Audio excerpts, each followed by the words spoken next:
Monsieur, bonjour.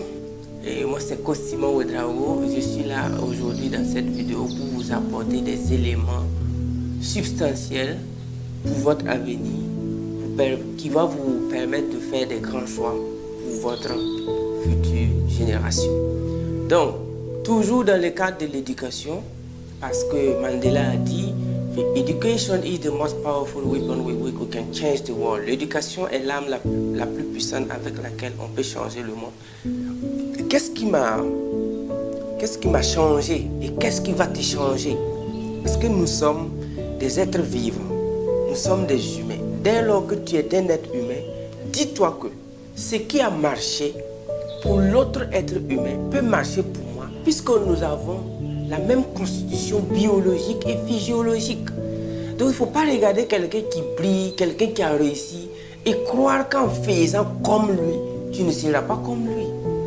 Non, ça c'est des pensées qu'il faut éliminer. Donc dans cette vidéo, moi je vais vous montrer comment je vous ai dit que lorsque tu sais bien lire et écrire, l'école, lorsque ce n'est pas une école qui t'apprend à devenir milliardaire, lorsque ce n'est pas une école qui t'apprend à faire des choses pratiques, en tout cas, tu es en train de te moquer de ta venue au monde. Le fait même que tu es venu au monde, là, tu es en train de te moquer de ça. C'est dès lors que tu sais bien lire et écrire, tu peux devenir la personne que tu rêves d'être. C'est pourquoi aujourd'hui, je vous apporte une preuve. Vous voyez, ça c'est Success Magazine. La Success Magazine, et je remercie Steve Marino, un grand monsieur, un développeur personnel que j'ai rencontré lors de mes tirages de cours. Je vous ai dit que j'aimais tirer les cours puisque je ne croyais pas à l'enseignement général qu'on m'enseignait. Puisque ceux qui ont soutenu sont devenus pauvres. Celui qui est en train de me parler a du mal à démarrer sa moto après la fin du cours. Il vient souvent lundi en voiture, mardi il vient en moto. Souvent il prend une semaine, mais on dit pourquoi il dit qu'il fait économie alors qu'il est professeur d'économie. Un professeur d'économie qui économise. Et combien même d'enseignants en économie nous avons ici, en Afrique, qui ont du mal à faire fonctionner un business. Si nous allons dénombrer, compter le nombre de professeurs d'économie qui sont pauvres ici en Afrique, mais ils sont nombreux. Mais c'est ce qu'on appelle le paradoxe, un véritable paradoxe. Comment un professeur d'économie peut galérer? Bon, allez-y fouiller dans vos universités, vous allez rencontrer assez de professeurs d'université qui galèrent, de professeurs d'économie. Donc ici, j'ai rencontré ce monsieur qui m'a donné ce magazine paru en 2008, mais que j'ai lu en 2012, qui a changé radicalement ma vie. Et j'ai quitté l'école l'année même qui a suivi. Parce qu'en 2014, je n'ai rien fait à l'école. Parce que quand j'ai fini de lire les livres, c'était un électrochoc. Mais ce que je vais vous montrer ici, c'est quoi? Lorsque tu sais bien lire et écrire, tu dois lire les livres en anglais. Apprends plus de 2 langues, lis les livres en anglais, suis les séminaires, voyage, poursuis ton objectif. Que ce soit architecture, ingénierie. Bon, les 2 domaines que je ne veux pas trop dire qu'il ne faut pas que tu bosses dessus, c'est la médecine et puis le droit. Là aussi, il faut aller dans un vrai grand pays où tu payes beaucoup d'argent pour apprendre la médecine. Sinon, à la fin de tes études, tu es docteur, mais personne ne veut te confier son chien qu'il a payé à 500 000.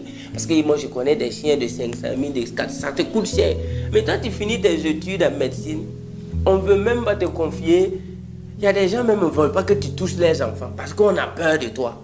C'est pourquoi je vais vous inviter, si vous voulez faire ces longues études comme médecine et puis droit, là, il faut s'assurer qu'à la sortie, tu ne seras pas pauvre. S'il y a une petite probabilité pour que tu sois pauvre à la fin de tes études en médecine ou en droit, s'il te plaît, il ne faut pas forcer. Parce que ça va te faire mal. Quand tu vas voir des camarades qui ont quitté l'école tôt, quand tu vas voir des camarades qui n'ont même pas bossé comme toi, qui roulent avec des V8 et des Prado, ça va te faire mal. Tu ne pourras pas supporter. C'est pourquoi il faut tout faire. Le seul lieu où tu ne dois pas galérer, c'est dans la médecine et puis le droit, parce que ça prend du temps. Donc ici, dans ce magazine qui a changé ma vie, moi je vais vous montrer quelque chose. J'insiste sur le temps en Afrique. Nous les jeunes Africains, on ne sait pas utiliser notre temps. Souvent, moi je travaille du lundi au lundi. Je ne connais pas dimanche, mais je vois souvent des jeunes qui sont assis, ils boivent du thé parce que c'est dimanche. Je vois souvent des jeunes qui sont assis, du matin jusqu'au soir en train de causer.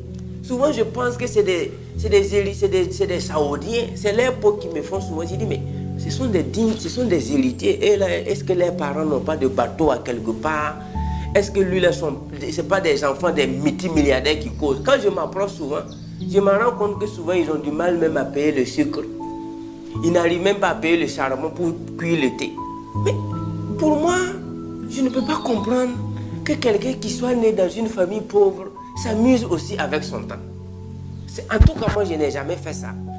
Donc, à la page 16 de ce livre-là, je vais vous dire, à la page 16, voilà, c'est une étude qu'on a menée aux États-Unis sur des enfants de 8 à 17 ans. Entre 8 à 17 ans, on a voulu savoir how from gender may influence motivation behind leadership. Donc quand ils ont fait les études sur les enfants de 8 à 17 ans, écoutez un peu. Help people, dans le domaine de aider les gens. 70% des filles qui ont entre 8 et 17 ans aux États-Unis ont un rêve pour aider les gens, entre ces tranches d'âge-là, et ils veulent aider les gens.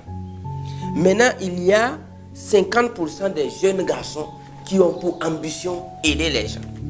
Maintenant, share knowledge, partager la connaissance.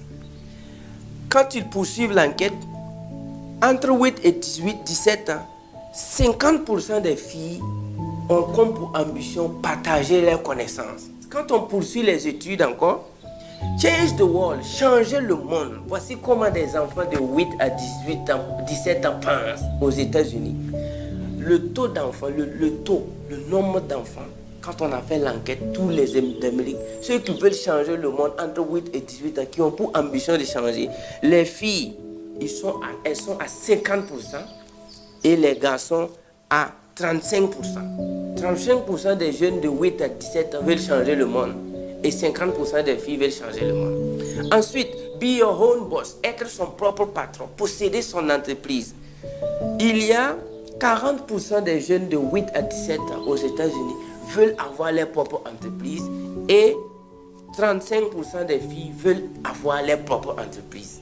Je dis toujours 8 à 17 ans. Ensuite, make money, avoir de l'argent. Il y a 35% des jeunes de 8 à 18 ans, à 17 ans, veulent posséder, commencent à chercher l'argent, commencent à rentrer dans la vie active.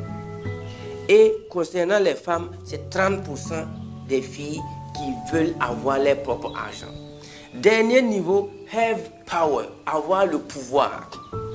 Il y a 25% des hommes de 8 à 17 ans qui pensent dans leur esprit qu'ils veulent le pouvoir, qu'ils veulent un grand rêve, c'est-à-dire gouverner, have power. Et au niveau des filles, c'est 15%. Donc, c'est ce livre-là, moi j'ai lu et j'ai passé ça à pas mal de mes étudiants, mes frères qui ont quitté. Je pense que c'est ça qui a poussé même ma femme à quitter l'école. Parce que je me rappelle que quand je lui ai donné magazine, elle a fini de lire, elle était en classe de terminale. Elle a quitté l'école en classe de terminale. Elle est venue me dire que mais elle a plus de 18 ans. Et elle ne savait même pas à l'époque ce qu'elle voulait faire. Et je pense que ce n'est pas ma femme seulement. Elles sont nombreux ceux qui ne savent pas ce qu'ils veulent faire à 18 ans, 20 ans. Mais quand elle a lu, elle m'a dit qu'elle s'est sentie beaucoup gênée. Qu'elle a senti que l'éducation qu'elle a bossée ne l'a pas éveillée. Plus d'autres choses, elle a lu beaucoup de livres et elle a droit au logis, elle est entrepreneur, elle a 2 entreprises, elle coach les filles, elle coach les femmes, elle aide les hommes, elle aide les enfants à s'éveiller mentalement. Donc ça m'a beaucoup touché et je suis en train de vous dire en tant que jeune Africain, quel est ton rêve? Et puis, je vous rappelle, help people, share knowledge, change the world, be home boss, make money, have power. On n'a pas dit avoir diplôme ici. Dans toute l'enquête là, on n'a pas parlé de diplôme. On n'a pas parlé de postuler à un emploi. On n'a pas parlé de chercher travail. On a dit aider les gens, partager sa connaissance, changer le monde, être ton propre boss, avoir de l'argent et avoir le pouvoir. Mais si on prend la majorité de la jeunesse africaine, avec niveau bac même plus, tout 90% là, rêve d'avoir un bon emploi, rêve d'avoir un bon poste, rêve de poursuivre même aller au master 12. Quand est-ce que nous on va se réaliser? When? When are we going to take action? When are we going to be aware? Quand est-ce que nous serons conscients qu'on ne doit pas gaspiller notre temps? Et pour confirmer ça, je m'en vais à la page 66 du magazine. Vous montrer quelque chose qui va vous choquer. À la page 66, qu'est-ce qu'on a dit là-bas? La page 66, puisque à la couverture de ces livres-là, c'est Donald Trump qui était couverture. Couverture, c'est Trump. Regardez un peu. Le Donald Trump, c'est pas parce que... Moi, j'ai aimé Trump, j'ai lu ses livres avant qu'il soit président à la Maison-Blanche. Donc, depuis qu'il est président, je ne suis même plus trop ses tweets. Mais avant qu'il soit président, il était un éducateur, il était un papa, il était un grand monsieur qui motivait, qui créait beaucoup de choses aux États-Unis et respecté. Donc, il est né le 14 juillet 1946. Ce que je vais vous montrer ici, c'est vous allez suivre avec moi et me dire c'est à quel moment Donald Trump a gaspillé son temps comme nous les jeunes Africains. Tous les milliardaires n'ont même pas eu un mois pour gaspiller. Mais nous les jeunes Africains, on a souvent eu 2 ans pour gaspiller. À cause de 0,5, on a fait redoubler des gens. À cause de 0,25, on a dit à des gens qu'ils ne passent pas en classe supérieure. Même à l'université, à cause de 0,050, il y a des gens qui ont repris la médecine. À cause de 0,05, il y a des gens qui ont repris une année. Et puis il est fier de reprendre. Et la vie s'en va. Parce qu'ils sont rigoureux. Et lui, une rigueur dans laquelle même ils vivent dans la pauvreté aussi. Quand on est dans la pauvreté, il faut arrêter d'être rigoureux dans la pauvreté. Parce que ça va renouveler la pauvreté. Mais quand on commence à être riche, il faut être rigoureux. Donc je vais vous lire le timeline. On appelle ça Donald Trump timeline. Et vous allez voir avec moi, c'est à quel moment il a joué avec sa vie. Comme nous les jeunes Africains qui le faisons dans les maquis, les débits de boissons, l'alcool, les causeries inutiles, les grains de thé, tout. Écoutez, la vie se paye cash ici. Arrêtez de gaspiller votre temps. Faites quelque chose. Né en 1946, il a rejoint l'armée Inter-New York Military Academy à 13. À l'âge de 13 ans, Donald Trump est déjà dans l'académie militaire des États de New York. 13 ans. Vous voyez déjà qu'eux, ils ne jouent pas avec l'âge. Mais ici, à 25 ans, tu veux entreprendre, on dit que tu es jeune. À 22 ans, tu veux faire quelque chose, ce sont tes parents même qui viennent dire que non, que ce n'est pas encore arrivé. Mais lui, à 13 ans, il était déjà dans l'armée. En 1964, quand il avait 18 ans, il possédait déjà 12 millions de dollars dans son compte. À l'âge de 18 ans, Donald Trump avait commencé le real estate business avec son père, Fred Trump. Donc à 18 ans, les gars, à 12 millions de dollars. En 1964, combien valait 12 millions de dollars en francs CFA? Je continue. À l'âge de 22 ans, il fait Wharton School. Quand on dit Wharton School, comment je vous ai dit que si vos parents ne sont pas des millionnaires, il ne faut pas forcer la vie là. En tout cas, Fred Trump, ça va. Donald Trump n'a pas voulu dire qu'il est fils de riche. Il a bâti sa richesse aussi, à part. Voilà, vous n'allez pas me dire que c'est parce qu'il est enfant de Fred. Non. Mais à 22 ans, Donald Trump a fait Finance School, University of Pennsylvania, où il a fait Bachelor Degree in Economy. Vous allez me dire, voilà, on t'a attrapé. Tu as dit qu'il avait Bachelor en économie. Tu as dit que l'école, mais il avait 12 millions de dollars dans son compte. Toi qui fais licence, là, tu as combien de millions dans ton compte?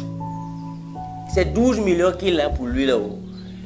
Et il a l'argent, il sait que son avenir ne sera pas cramé. C'est à cause de ça il a fait Bachelor en Economic and Finance. 22 ans. À l'âge de 28 ans, Donald Trump est devenu président de Trump Organization. Écoutez bien, une très très grande conglomérat qu'il à 28 ans, il est capable de diriger. Mais si je fais pause, je reviens à la jeunesse africaine. Qu'est-ce que nous on fait à 28 ans? C'est les parents encore qui doivent se dépendre de nous. On doit mendier les parents. C'est le gouvernement qu'on insulte. C'est le gouvernement qu'on accuse à 28 ans. Mais lui, il est devenu président de Trump Organization à l'âge de 28 ans où il a rénové and opened 1,400 room Grand Yacht Hotel in 1980. Et il dirigeait un hôtel de 1400 chambres à l'âge de 28 ans. Et si vous tapez sur Google, vous allez voir que Trump Organization, ce n'est pas du n'importe quoi. Mais toi et moi, à l'âge de 28 ans, en Afrique ici, nous on fait quoi même? Généralement, on ne fait rien. On est toujours dans les grains d'été, comme si la vie, là, c'est nous, on a créé. Comme s'il y a une banque qui produit le temps. Comme si à la maison, nous, on a une machine qui fabrique le temps. Ensuite, à l'âge de 33 ans, Donald Trump construit un complexe de 200 millions de dollars. À l'âge de 33 ans, 200 millions de dollars. À 33 ans, tu pilotes un projet de 200 millions de dollars. À l'âge de 33 ans. La question que je te pose encore, à l'âge de 33 ans ici en Afrique, on trouve encore même que tu es encore jeune pour entreprendre. Que tu as encore le temps. Si tu dis que tu as 33 ans en Afrique en tant que jeune, tu n'es pas marié, tu n'as pas emploi, on te dit que tu peux toujours postuler et que le gouvernement a mis le stop loss ou bien c'est le take profit là. À l'âge de 39, je ne sais même pas c'est à quel âge, puisque je n'ai jamais fait concours, je ne sais pas, l'âge limite même c'est quand. Le gars il dit que c'est à 35 ans ou bien c'est à combien l'âge limite, et puis il pense que c'est on l'aime. Si l'âge limite pour passer concours était à 20 ans, là, nous les jeunes Africains, on allait devenir millionnaires. Mais on tire ça jusqu'à 35 ans, toi tu passes et puis tu penses que tu as encore le temps. Tu veux devenir riche quand? When do you want to take your life, when do you want to be the captain of your soul? Quand est-ce que tu veux être le capitaine de ton âme? Quand? Ensuite, à 33 ans, 200 millions de dollars. À l'âge de 36 ans, le gars il a des Taj Mahal, il a les Marina Hotel Casino et à 41 ans, il écrit son best-seller The Art of Deal. Oh, j'avais ça. Voilà, j'ai payé ça. Parce que j'ai lu ce livre en 2018, j'ai dit je vais me débrouiller pour payer Art of Deal. Puisqu'il a écrit ça à l'âge de 41 ans. Vous savez comment j'ai eu ce livre-là? Ça n'existe pas ici au Burkina, dans les librairies là. J'ai fouillé. D'ailleurs même on m'a recommandé beaucoup de livres. Robert Kiyosaki m'a recommandé des livres, T. Harvey Eker, Napoléon. J'ai fait le tour de mon pays. C'est pourquoi nous sommes en train de construire une des plus grandes bibliothèques. Je dirais même de l'Afrique de l'Ouest au Burkina. En termes de livres, là, vous allez venir vous cultiver au Burkina Faso. Le projet est déjà en place et ça suit son cours. Si vous ne lisez pas des grands livres, comment voulez-vous être grand? How do you want to be big if you don't read big books written by big people? It can't be done. Donc moi j'ai tout fait. J'ai voyagé. J'ai quitté le pays pour aller posséder ce livre-là, The Art of Deal. Et si vous lisez ça, vous allez savoir de quoi je parle. Donc, à l'âge de 42 ans, il est sur un Central Park de 407 millions de dollars. À 42 ans, Donald Trump traite 407 millions de dollars. Vous voyez? Mais toi, à 40 ans, nos parents, nos grands frères, nos oncles, à 40 ans, ils sont sur quel projet? À 50 ans, c'est quel projet? Et les gars se bagarrent pour 10 000 dans les services. Les gars se donnent des coups de poing. Pour une affaire de 25 000, ils se whackent. Ils font whack même au service pour maintenir un poste de 100 000 le mois. À l'âge de 50 ans. Mais lui, il continue. À 43 ans, c'est 350 millions de dollars qu'il paye maintenant une compagnie aérienne. Donald Trump paye une compagnie aérienne à l'âge de 43 ans. Donc en 1990 à 44 ans, comme en business, il y a des hauts et des bas, il a eu ce qu'on appelle la grande réception. Trump face bankruptcy, il a fait faillite.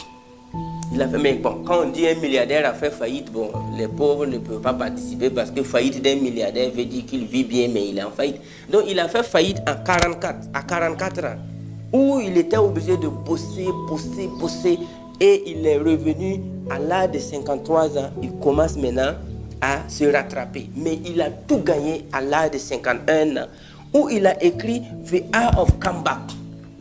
J'ai ce livre-là aussi, le livre de Donald Trump, The Art of Comeback.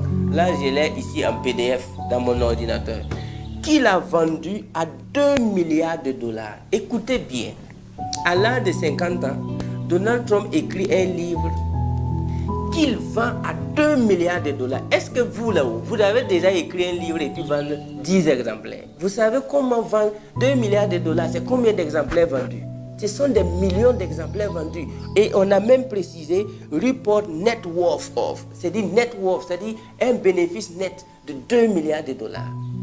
Je ne suis pas en train de vous parler de Donald Trump Maison Blanche. Je suis pas en train de parler, je suis en train de vous dire timeline, comment on gère sa vie jusqu'à être un vieux responsable. Si vous ne voulez pas être des vieux irresponsables, Vous devez prendre votre jeunesse au sérieux pour que d'ici 50, 60 ans, que tu puisses faire comme ça et puis donner aux jeunes pour montrer que tu ne t'as pas amusé avec ton temps. Donc, à l'âge de 51 ans, le gars, il écrit un livre qui va 2 milliards de dollars. Ensuite, à 52 ans, le gars travaille sur des 5 millions de dollars. Les millions de dollars, ce n'est plus rien, ce n'est plus quelque chose. 53 ans, il commence à développer des terrains de golf. Ok? Et des trucs de luxe. À 58 ans maintenant, il lance ce qu'on appelle NBC Reality Show, The Apprentice. C'est-à-dire un programme télé où il est devenu star. Maintenant, à l'âge de 60 ans, il lance des usines de vodka. Il n'y a pas de temps pour perdre. À 60 ans, c'est des usines.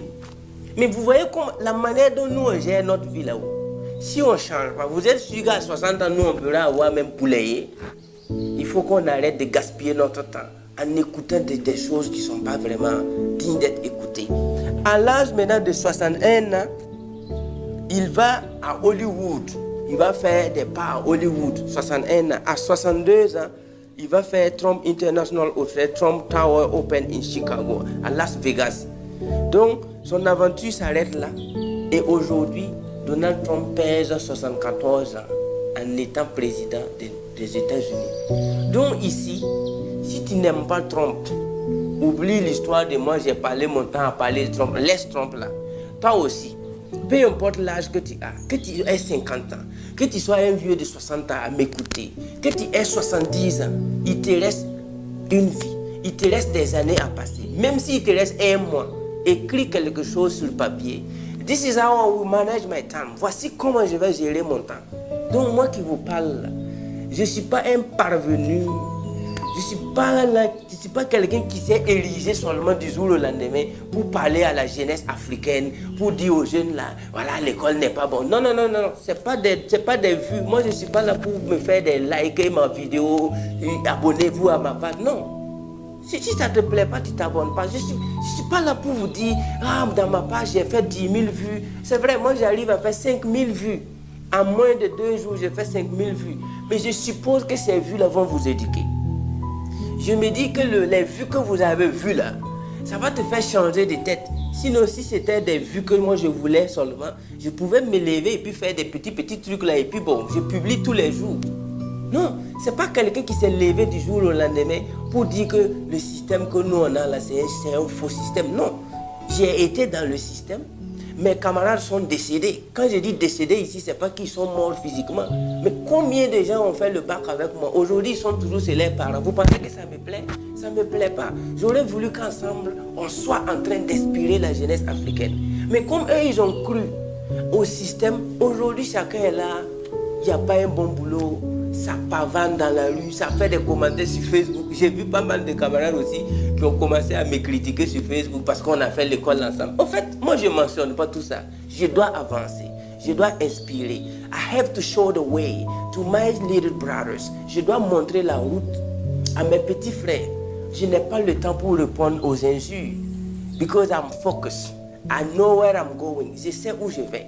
Ça, c'est quelque chose que j'ai lu en 2012. Je peux vous réciter les livres que j'ai lus en 2010. Depuis 2010, je n'ai plus jamais arrêté d'apprendre, de lire, de voyager. Donc écoutez, je ne suis pas en train de vous dire d'aimer le coach Simon. Je ne suis pas en train de vous dire que vous êtes obligé de venir à mes séminaires. Je suis en train de vous dire de prendre votre avenir en main. Et la dernière information, dans ce même livre, il y avait ce CD-là, où les participants étaient Maxwell, John C. Maxwell, Jack Canfield, Charlie Tremedos Jones et Napoleon Hill. Mais ils ont dit dans ce livre que c'est un audiobook. J'ai lu le livre en 2012. J'ai arrêté d'être bête en 2012. J'ai arrêté de gaspiller mon temps en 2012, dans le vrai sens du terme. En 2012, j'ai galéré. En 2013, j'ai galéré. En 2014, j'étais piéton. Quand je faisais la vente ambulante à Ouaga, tous mes camarades qui avaient la licence se moquaient de moi. Parce que pour eux, j'ai été dans une grande université, j'ai refusé de soutenir, j'ai quitté l'école, je n'ai pas de diplôme. Voilà, ton malin là, c'est pas toi qui es devenu vendeur ambulant ici. Ils me croisaient dans la rue, je marchais, et puis j'avais fait même la France, j'ai fait 2 semaines en France. Quelqu'un qui fait 2 semaines en France qui devient vendeur ambulant, à Ouagadougou. Vous pensez que je ne savais pas ce que je veux? Je marchais sous le soleil, je vends pour pouvoir fonder mon entreprise. C'est pourquoi dans mon école à l'heure là, c'est une école de vente ambulante. Celui qui refuse là-bas de sortir convaincre quelqu'un, moi je le chasse. Donc quand je faisais cette vente ambulante, j'ai croisé tous les camarades, même certains même qui parlent sur Facebook là. On s'est vu quand je circulais à pied pour vendre mes marchandises. J'ai déposé le bac, le BPC, le fait que j'ai été à l'université, j'ai annulé tout ça. Et je suis devenu vendeur ambulant dans la rue de Ouagadougou. Parce que j'ai compris qu'on m'a menti à l'école. Mes camarades qui m'ont dévancé n'ont pas réussi. Mes enseignants galèrent comme des rats d'église. Donc qu'est-ce que je dois m'inspirer ailleurs? Et quand je me suis inspiré, j'ai gardé ces CD-là. Chaque jour que je lis les livres, je garde ces CD. C'est en 2020 qu'aujourd'hui, j'écoute le CD ici. Vous voyez cette clé-là? Regardez bien la clé. Voilà. Je suis pas... Il faut... Je sais. Je suis en train de te dire, toi jeune là, il faut que tu prennes ta vie en main. Arrête d'écouter ceux qui ont échoué. Moi, j'ai lu ceux qui ont réussi. J'ai écouté ceux qui ont réussi. Aujourd'hui, j'écoute ce CD-là dans une Range Rover Sport. Mais j'ai marché à pied à Ouaga en 2015, 2014. J'étais piéton à Ouagadougou. Je marchais à pied. Je me suis marié avec VTT. Et beaucoup de gens sont venus à mes fiançailles pour se moquer de moi. Et dire à ma femme que toi, tu veux épouser un homme avec VTT pour faire quoi? Et ma femme leur disait, je ne suis pas en train d'épouser un homme. Je suis en train d'épouser une vision. C'est pourquoi je l'aime. Et I love her. On s'entend bien. Elle a dit, je ne suis pas en train d'épouser Simon. Je suis en train d'épouser une grande vision. Donc avec son VTT là, je vais me marier avec lui. Mais regardez ce que le VTT est devenu en moins de 5 ans. Puisque le mariage là, ça s'est passé en novembre 2016. Donc pour dire même en 2017. Donc moi j'ai eu ma première moto en 2018. Je n'avais pas de moto, je n'avais pas pu payer moto. Mais tu payes moto en 2018, en 2019 tu payes voiture.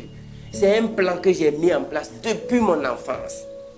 C'est un plan que j'ai mis en place depuis le jour que j'ai appris que l'école qu'on est en train de nous enseigner là, il faut qu'on change.